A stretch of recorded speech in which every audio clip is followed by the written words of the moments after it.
एक पुराने गोदाम में एक अनजान आदमी बिस्तर पर बंधा था। उसकी आंखों पर नुकीला चाकू तना था, लेकिन उसे पकड़ने वाला दूसरा तरीका चुनता है। वो एक क्रैंक घुमाता है जो लोहे का क्रशर उसके सिर के करीब लाता है। आदमी घबराता है, लेकिन अपराधी को परवाह नहीं। वो क्रैंक घुमाता रहता है। लोहा चेहरे के पास आता है। आदमी दया मांगता है, लेकिन अपराधी रुकता नहीं।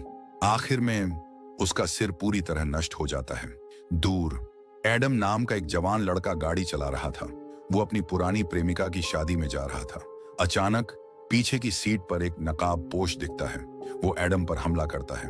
एडम गाड़ी रोकता है और कोहनी मारकर बाहर भागता है, लेकिन वो जमीन पर गिर पड़ता है। नकाबपोश चाकू तानकर सामने आता है।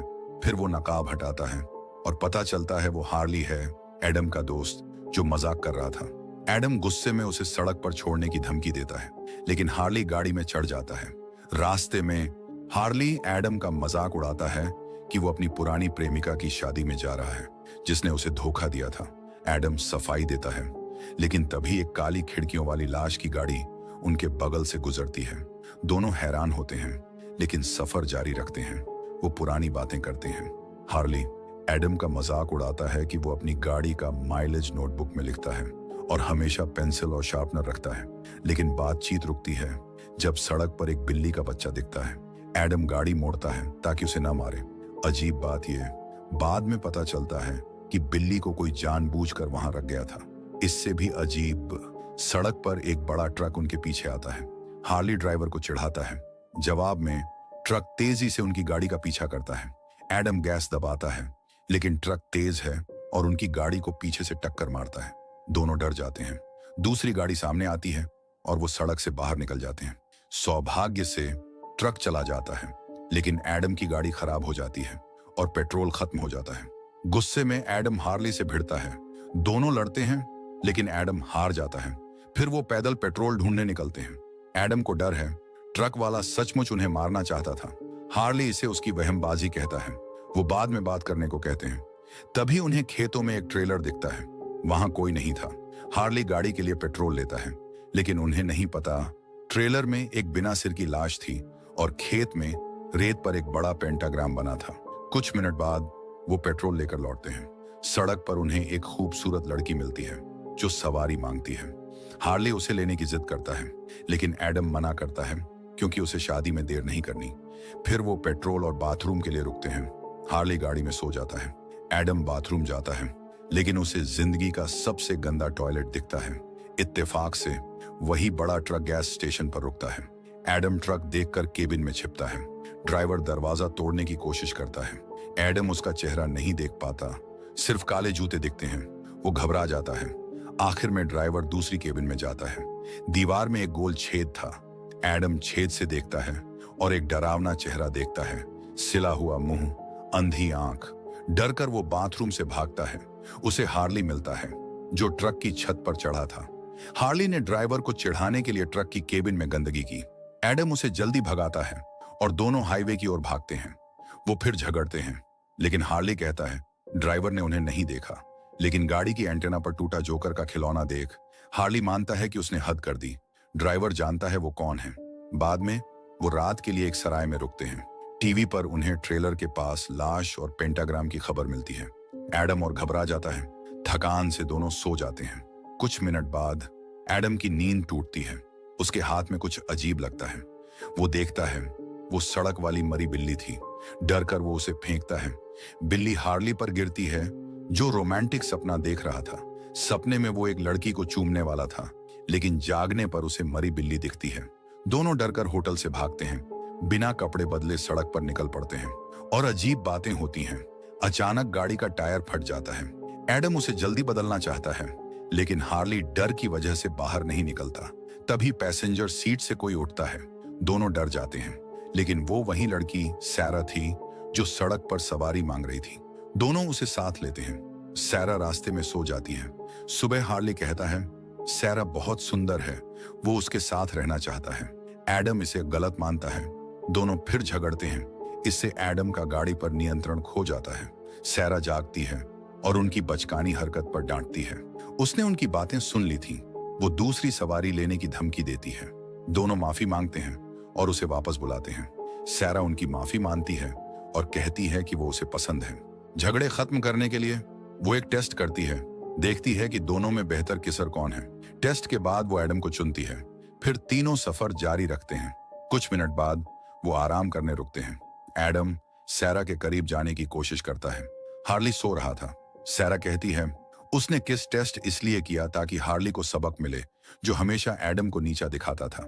सैरा हार्ली को और सबक सिखाती है। वो सोते हुए उसके माथे पर अपमानजनक शब्द लिख देती है। इसके बाद तीनों एक बार में रुकते हैं। सब ड्रिंक लेते हैं सिवाय एडम के, जो दूध मांगता है। बातचीत में एडम को बार के लोगों में कुछ अजीब लगता है।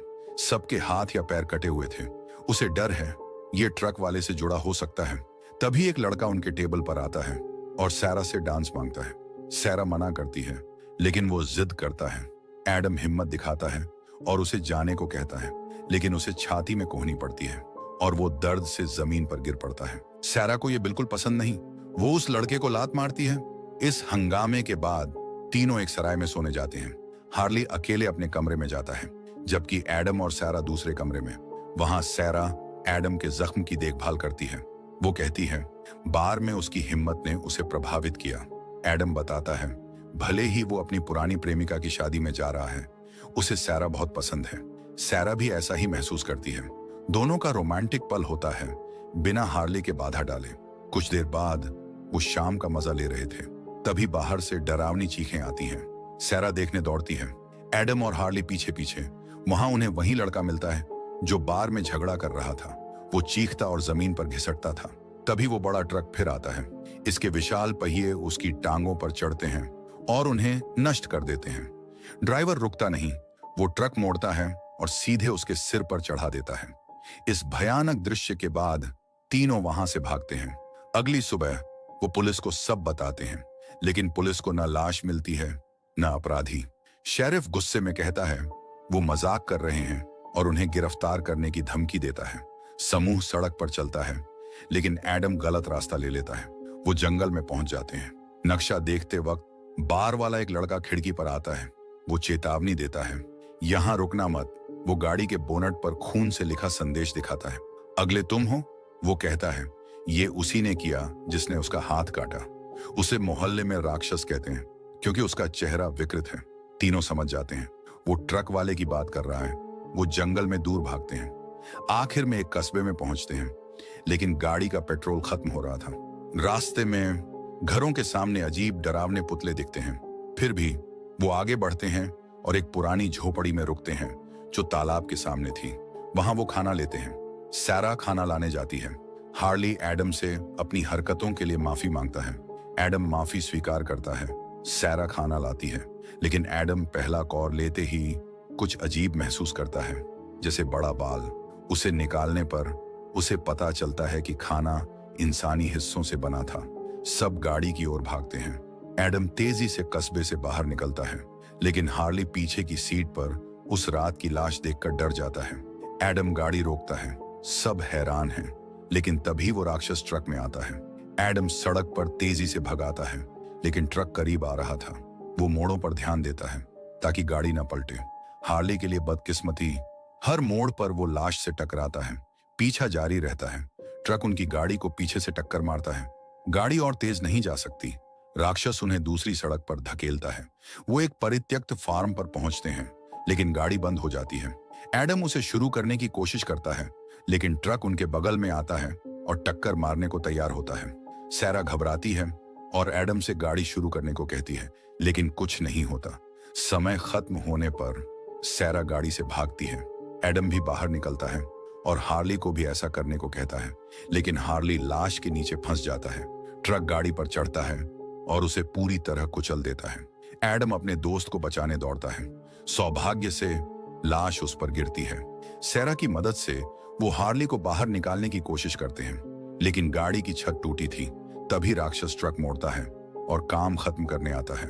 सैरा पूरी ताकत से लाश को हटाती है ताकि हार्ली निकल सके। बहुत मेहनत के बाद वो और एडम हार्ली को गाड़ी से बाहर निकाल लेते हैं, ठीक पहले ट्रक के कुचलने से। जश्न का समय नहीं था। राक्षस ट्रक उनकी ओर आता है। तीनों एक पहाड़ी की ओर भागते हैं और चढ़कर ट्रक को पीछे छोड़ देते हैं। वो जंगल में जाते हैं और सोचते हैं कि सुरक्षित हैं, लेकिन जल्दी ही राक्षस आता है। वो हार्ली को पेड़ से टकरा देता है और वो बेहोश हो जाता है। फिर वो एडम और सैरा की ओर बढ़ता है। एडम सैरा को भागने को कहता है। हार्ली को बेसुध देख एडम गुस्से में राक्षस से भिड़ता है, लेकिन उसकी ताकत कम पड़ती है और उसे भागना पड़ता है। तभी सैरा जंगल में भागती है, लेकिन राक्षस उसे पकड़ लेता है। एडम उसका पीछा करता है। वो एक फार्म पर पहुंचता है जहां सैरा की चीखें गूंज रही थीं। एडम हिम्मत जुटाता है, एक फावड़ा लेता है और सैरा को ढूंढने घर में घुसता है। घर के अंदर एडम को दीवारों पर कई पेंटाग्राम दिखते हैं। बिस्तर पर एक टूटी लाश थी। अचानक वो लाश आंखें खोलती है और अपने भाई बॉब को पुकारती है। वो राक्षस ही था। एडम भागता है और एक कमरे में सैरा को ढूंढता है, जो कुर्सी से बंधी थी। वो उसे छुड़ाता है, लेकिन राक्षस उसकी चीखें सुनकर उनकी ओर दौड़ता है। एडम दूसरा रास्ता ढूंढता है, लेकिन सारी खिड़कियां बंद थीं। वो सैरा से फावड़ा मांगता है ताकि खिड़की खोल सके, लेकिन सैरा डरावने ढंग से हंसती है और एडम के सिर पर वार करती है। कुछ मिनट बाद एडम एक लोहे के बिस्तर पर जागता है। सैरा क्रैंक घुमा रही थी, जो क्रशर को उसके सिर की ओर ला रहा था। तभी टूटी लाश, जिसका नाम फ्रेड था, सब बताती है। वो कहता है बॉब और सैरा उसके भाई बहन हैं। एक दिन बॉब ने गलती से उसे अपने ट्रक से कुचल दिया। हादसे में बॉब की गाड़ी पेड़ से टकराई और वो शीशे से बाहर फेंका गया। सैरा ने बॉब का चेहरा सिल दिया, जिससे वो विकृत हो गया। फ्रेड को काले जादू से जिंदा किया गया। उसके शरीर को ठीक करने के लिए जिंदा लोगों के हिस्से चाहिए थे। सैरा ने नया जादू सीखा था। वो फ्रेड की आत्मा को एडम के शरीर में डालना चाहती थी, इसीलिए उसने एडम को जाल में फंसाया। सैरा रस्म शुरू करती है, एडम के कपड़े फाड़ती है और एक बड़ा चाकू उठाती है। एडम चुपके से अपनी जेब का छोटा चाकू निकालने की कोशिश करता है, लेकिन सैरा समझ जाती है और उसे फेंक देती है। राक्षस आखिरी वार करने को तैयार था, लेकिन एडम के पास एक और तरकीब थी। उसके दूसरे हाथ में उसका पॉइंटर था। उसकी ब्लेड से वो अपनी बंधी रस्सी काटता है। फिर वो सैरा की गर्दन पर तेज वार करता है। सैरा का खून तेजी से बहने लगता है। बॉब उसे बचाने दौड़ता है, लेकिन सैरा मर जाती है। राक्षस गुस्से में एडम पर हमला करता है। एडम रस्सियां तोड़ देता है। नई हिम्मत के साथ वो अपनी पेंसिल लेता है और बॉब की आंख में घोंप देता है। जख्मी होने पर भी बॉब चाकू तानकर हमला करता है। उसी वक्त फ्रेड बिस्तर से उठता है। वो एक नुकीला ब्लेड लेता है और एडम को खत्म करने निकलता है। दो राक्षसों से घिरे एडम बॉब को सिर से टक्कर मारता है। पेंसिल उसकी आंख में और गहरी घुस जाती है। फिर वो अपने चाकू से फ्रेड को काट कर आधा कर देता है। दोनों भाई जख्मी होने पर एडम भागने का मौका पाता है, लेकिन बॉब दरवाजे लॉक कर देता है और चाबी निगल लेता है। वो देख नहीं सकता, लेकिन एडम का पीछा करता है। फ्रेड, जो अभी जिंदा था, एडम का पैर पकड़कर उसे गिरा देता है। एडम उठता है, लेकिन उसकी नाक से खून बहता है। बॉब खून की गंध से उसका पीछा करता है। एडम इसका फायदा उठाता है। वो खून का निशान बनाता है और बॉब को बाहर के दरवाजे तक ले जाता है। वहां दरवाजे में एक बड़ा चाकू फंसा था। एडम चाकू पर खून लगाता है ताकि बॉब उसकी ओर आए। बॉब निशान की तरफ दौड़ता है और चाकू से टकरा जाता है। एडम अपना छोटा चाकू उठाता है और एक आखिरी वार से बॉब को खत्म कर देता है। वो घर से भागता है और अपने जख्मों से उबरने की कोशिश करता है, लेकिन बॉब अभी जिंदा था और चाकू लेकर उसके पीछे आता है। एडम खत्म होने वाला था, तभी बड़ा ट्रक आता है और बॉब को कुचल देता है। एडम डरता है कि यह दूसरा राक्षस है, लेकिन ट्रक से हार्ली निकलता है, जो जंगल के हमले से बच गया था। एडम ट्रक का नियंत्रण लेता है और रात में बॉब को कुचल देता है। अगली सुबह खतरा टल जाता है। हार्ली एडम को बधाई देता है कि वो ज्यादा हिम्मती बन गया। एडम कहता है हार्ली ने उसकी मदद की। वो अपनी पुरानी प्रेमिका की शादी में नहीं जाएगा, अपनी नई शानदार गाड़ी के साथ। एडम और हार्ली फिर सड़क पर निकलते हैं। उन्हें नहीं पता बॉब और फ्रेड अभी जिंदा हैं और उनसे बदला लेने को तैयार हैं।